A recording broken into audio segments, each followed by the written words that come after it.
샬롬. 새벽을 깨우신 모든 성도님들을 주님의 이름으로 축복합니다. 오늘 말씀 열왕기상 1장 5절에서 10절 말씀 우리 함께 읽고 또 묵상 나누도록 하겠습니다.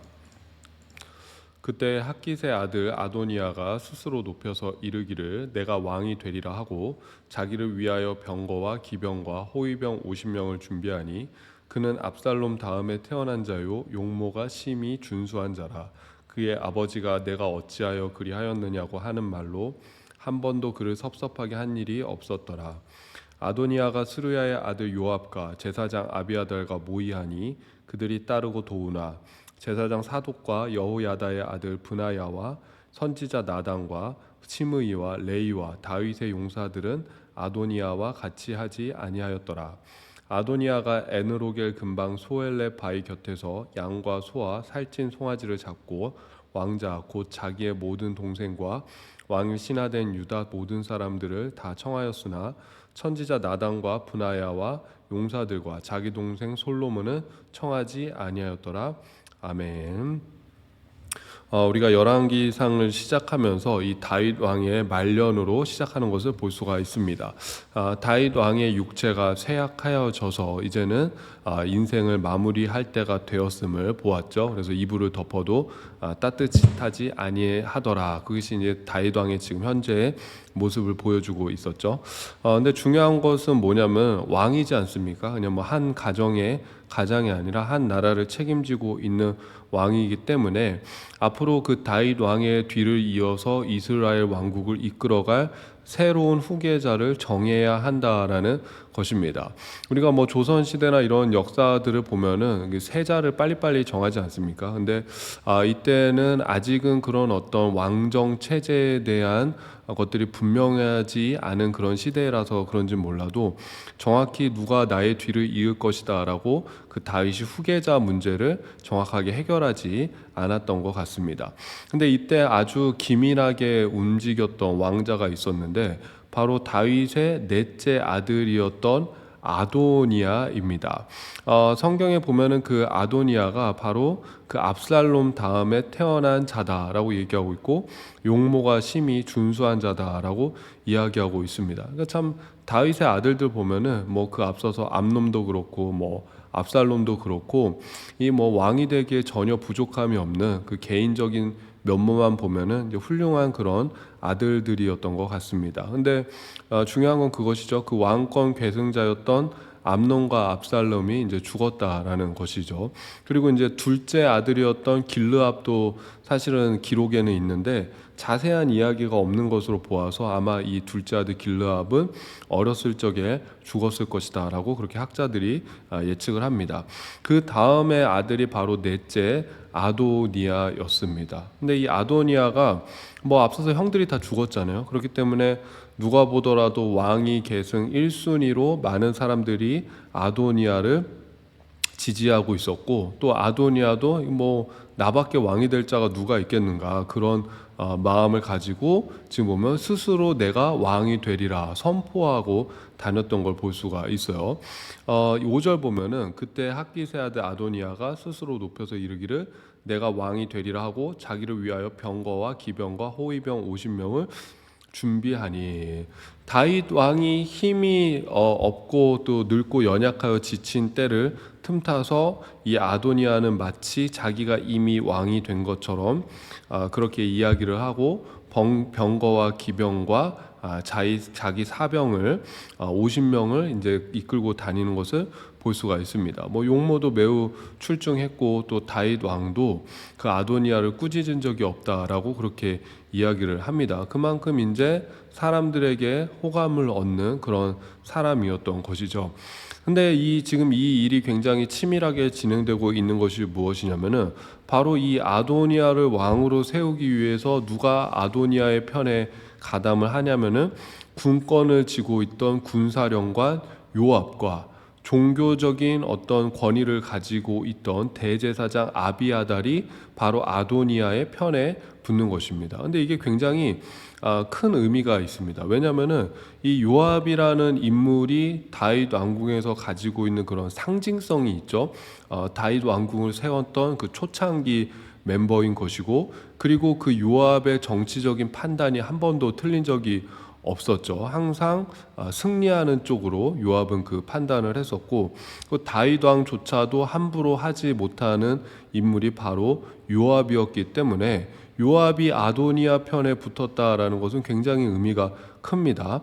그리고 또 이번에는 그 아비아달, 대제사장 아비아달도 지금 아도니아 편에 있다라는 것은 그 아도니아가 정치적으로 또 종교적으로 굉장히 큰 힘을 얻었다라는 것을 의미합니다. 이 두 사람은 또 압살롬의 반란을 제압하는 데 있어서 큰 공을 세웠던 인물이기 때문에 이 굉장히 큰 영향력이 있는 두 사람이 아도니아 편에 아도니아를 지지하게 된 것이죠.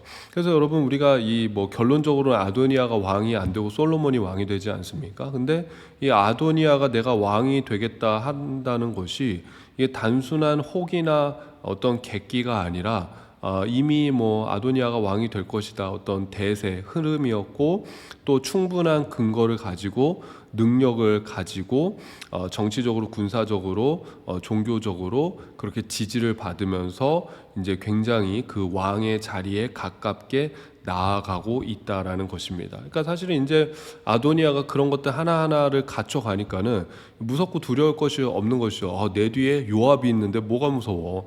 내 뒤에 아비아달이 있는데 뭐가 무서워? 이제 그게 이 아도니아의 지금 현재 상황 아닙니까? 그러니까 어떻게 하냐면은 9절에 보면은 아도니아가 에느로겔 근방 소엘렙 바위 곁에서 양과 소와 살찐 송아지를 잡고 왕자 곧 자기의 모든 동생과 왕의 신하된 유다 모든 사람을 다 청하였으나 선지자 나단과 분하야와 용사들과 자기 동생 솔로몬은 청하지 아니하였더라. 이 아도니아가 이제 큰 파티 잔치를 여는데 거기에 지금 유다의 지파에서 유력한 사람들을 초대하는 것이고, 그 다음에 자기의 모든 동생들 그리고 왕의 신하들을 지금 초대하는 것을 볼 수가 있습니다. 근데 이제 나단과 분하야와 또 다윗의 용사들과 솔로몬은 청하지 않았다라는 것은 이 아도니아하고 솔로몬하고 약간 라이벌의 관계가 있었고, 또 솔로몬 편에는 나단과 분하야와 그 다음에 이제 다윗의 용사들이 솔로몬을 차기 왕으로 지지하고 있었다라는 것을 알고 있는 것이죠. 근데 이들의 어떤 그 지지도를 본다고 할지라도 사실은 그 요압과 아비아달의 지지도, 그리고 아도니아가 어쨌든 왕자들 중에서 가장 서열이 높다라는 그런 어떤 명분에는 미치지 못하는 것이죠. 그러니까 지분이 사실은 지분 차이가 좀 나는 것이죠. 그래서 이렇게 잔치를 지금 베푸는 이유는 뭐냐면은 여기서 이제 내가 잔치를 크게 베풀겠습니다, 오십시오 하고 하는데, 여러분 솔직히 말해서 지금 이 아도니아 같은 사람이 지금 잔치 베푼다, 왕이 계승 서열 1위인 왕자가 잔치를 베푼다, 신하들 와라, 유다 사람들 와라, 왕자들 와라 했을 때 안 올 사람이 누가 있을까요? 거기서 만약에 이게 안 갔다가는 나중에 어떤 일이 생길지 모르는 것이죠. 또 이렇게 잔치를 베푼다고 한 다음에 그 사람들이 오면은 거기서 그냥 내가 이제 왕이 될 것이다라고 선포를 해버리는 거예요. 그러면은 그 잔치에 참여했던 사람들은 자연스럽게 이 아도니아를 지지하게 되는 것이죠. 거기서 뭐 나는 반대요하고 손들었다가는 이 목이 날아가지 않겠습니까? 그러니까 자연스럽게 지지할 수밖에 없기 때문에 이건 뭐 반강제적으로 또 어떻게 보면 굉장히 정치적인 묘수인 것이죠. 그렇게 지금 신하들과 유다 지파와 왕자들의 지지를 받아서 내가 왕이 됐음을 선포하려고 아주 이 주도 면밀하게 일을 계획하고 지금 실행하는 그 아도니아의 모습을 볼 수가 있습니다. 그러니까 이미 사실은 대세가 넘어간 것처럼 지금 보여지고 있는 것이죠. 근데 여러분, 우리가 이제 지금 이 아도니아의 모습을 보면서 뭔가 한 가지 찝찝함을 느끼셔야 돼요. 뭔가 잘 되는 것 같은데 뭔가 이 찝찝하다, 뭔가 좀 2% 부족하다, 그런 것을 느끼셔야 되는데, 왜 그러냐면은 지금 아도니아가 뭐 정치적으로, 군사적으로, 종교적으로, 그다음 왕자들의 지지를 받고 유다 지파, 다윗의 신하들 다 자기 편으로 만들었지만은 가장 중요한 한 사람의 지금 허락을 받고 있지 않은 것이죠. 그게 누굽니까? 바로 다윗 왕이죠. 다윗 왕. 그러니까 다윗 왕이 아도니아를 꾸짖지는 않았지만은 그 다윗 왕이 아도니아에게 네가 나의 뒤를 이어서 왕이 될 것이다, 아도니아가 이제 나의 뒤를 이은 왕이다라고 선언하고 선포하지는 사실은 않았습니다. 그러니까 뭐 아무 말도 하지 않았던 것이지 아도니아가 왕이 될 것이다라고 확실하게 지금 인정하고 선포한 것이 아닌 것이에요. 근데 이게 왜 중요하냐면은 결국 모든 신하들, 모든 군사들이 이 아도니아를 지지한다고 할지라도 왕의 한마디면은 모든 것이 바뀔 수가 있는 것이죠. 그것이 이제 우리가 내일 말씀을 통해서 보겠지만은 나오지 않습니까? 그래서 결국 가장 중요한 것은 왕의 마음이에요. 그 왕의 뜻이 어디에 있고 왕의 그 마음이 어디로 향하고 있는가? 왕의 계획이 무엇인가? 왕이 무엇을 선포하고 무엇을 선언하는가가 가장 중요한데 아도니아는 지금 이것을 외면하고 있는 뭐 어떻게든 되겠지 아버지가 뭐 이제 무슨 힘이 있겠어 라면서 그 아버지 왕인 다윗 왕을 외면하는 실수를 저지르고 있다라는 것입니다. 그러니까 왕의 허락을 받지 않는 것이죠. 이게 굉장히 중요한 그런 의미가 있는 것 같습니다. 결국 그 아도니아가 다윗 왕의 뜻을 몰랐다라는 것, 다윗 왕의 계획을 몰랐다. 아버지가 지금 늙고 지치고 병들고 이제 뭐 가실 날이 얼마 남지 않았다. 그래서 그 아버지를 무시했다라는 것이 결국 무슨 의미죠? 하나님의 뜻과 하나님의 계획이 하나님의 그 방향이 어디로 향하는지를 아도니아가 모르고 있었다라는 것이죠. 결국 여러분 가장 중요한 것은 왕의 마음이죠. 결국 가장 중요한 것은 왕의 결정이죠. 뭐 신하들이 뭐 다 아도니아를 지지한다고 할지라도 왕의 말 한마디에 왕의 결정 한마디에 모든 상황들이 180도 변하게 되는 것을 보게 됩니다. 그래서 저는 참 이 열왕기상 1장 묵상하면서 그런 마음이 들어요. 가장 중요한 건 결국 이 왕의 결정, 왕의 마음, 왕의 뜻이 어디에 있는가가 가장 중요하구나. 우리의 삶도 마찬가지인 것 같습니다. 여러분 우리가 준비하고 계획하고 실행하는 것들 중요합니다. 물론 그런 것들이 게을리해서는 안 됩니다. 그러나 더 중요한 건 뭐죠? 우리의 왕 되시는 그 하나님의 생각과 계획이 어디에 있는가? 그러니까 하나님의 뜻이 어디에 있고 하나님의 인도하심이 어디에 있는가? 하나님의 마음이 어디로 향하고 있는가를 우리가 살피는 일도 사실은 굉장히 중요한 일이죠. 제가 뭐 이번에 자녀를 출산하면서 제가 뭐 그런 고백 드리지 않았습니까? 우리는 뭐 다 계획해 놨잖아요. 내가 이때 날짜에 맞춰서 한국 갈 것이다. 내가 한국 가서 내가 제왕 날짜. 그래서 보니까는 사실은 어젠가 그렇더라고요. 원래 이게 제왕 수술 받기로 결정했던 날짜가 내가 이 날짜에 아이를 낳을 것이다. 뭐 제왕의 신이라고 불리는 사람한테 가서 이 날짜에 아이를 낳고 내가 뭐 며칠 동안 산후조리를 하고 또 몇 달 동안 내가 한국에서 있다가 그 다음에 내가 돌아올 것이다. 내가 다 계획 세우고 준비했지만은 이번에 이런 것들이 다 이렇게 어그러지고 결국은 이제 출산하고 이런 것들을 다 보면서 제가 느낀 게 무엇입니까? 결국은 이게 왕의 뜻이구나. 왕이 결정하면 가는 거구나. 내가 이렇게 다 해놔도 하나님께서 이렇게 해라라고 결정하시면 이렇게 가는 것이고 하나님의 계획과 하나님의 뜻과 하나님의 인도하심이 여기에 있으면은 거기에 맞춰서 갈 수밖에 없는 것이 우리의 인생인 것이죠. 근데 여러분 그렇다고 해서 무슨 소가 이제 코 뚫려서 끌려가듯이 끌려가는 것이 아니라 제가 느끼는 게 그겁니다. 만약에 한국에서 이런 일들, 이런 상황들이 벌어졌으면은 참 어땠을까? 굉장히 당황했었고, 굉장히 위기였었고, 뭐 이거 제대로 처치가 안 됐을 수도 있었겠다. 그런 생각이 듭니다. 그러니까 제가 그런 마음의 고백이 있어요. 뭐냐? 하나님께서 행하시고, 하나님께서 인도하시고, 하나님께서 결정하신 일이 가장 좋은 것임을 믿습니다. 내 계획과 결정과 내 뜻보다도 하나님의 뜻이 더 큰 지혜와 더 큰 은혜로서 나의 삶을 인도하시는 줄 믿습니다. 제가 그런 믿음의 고백을 하게 됩니다.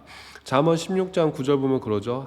사람이 마음으로 자기의 길을 계획할지라도 그의 걸음을 인도하시는 이는 여호와 신이라. 여러분 결국 우리 걸음을 인도하시는 분 바로 주 여호와 능력의 하나님이신 줄을 믿고 바로 예수 그리스도 그분이신 줄을 믿고 또 그분이 우리의 걸음을 뭐 이상한 대로 일고 가는 게 아니라 막 소가 코 뚫어서 막 가기 싫은데 질질 도살장으로 끌려가듯이 그렇게 끌고 가는 것이 아니라 우리를 생명의 길, 더 좋은 길, 더 나은 길로 분명히 인도해 가신다라는 그런 믿음을 가지고 여러분 우리가 해야 되는 뭐죠? 기도하는 것이죠. 그렇기 때문에 뭐 하나님께서 딱 나타나셔서 뭐 이렇게 가라 저렇게 가라 말씀하지 않으시지 않습니까? 근데 우리가 그것을 놓고 하나님 앞에 기도하고 하나님의 뜻을 구하고 하나님 내 생각과 계획은 이렇고 난 이렇게 준비하지만은 하나님의 뜻대로 하나님의 계획대로 또 하나님의 선하신 그 방향대로 우리를 인도해 주십시오라고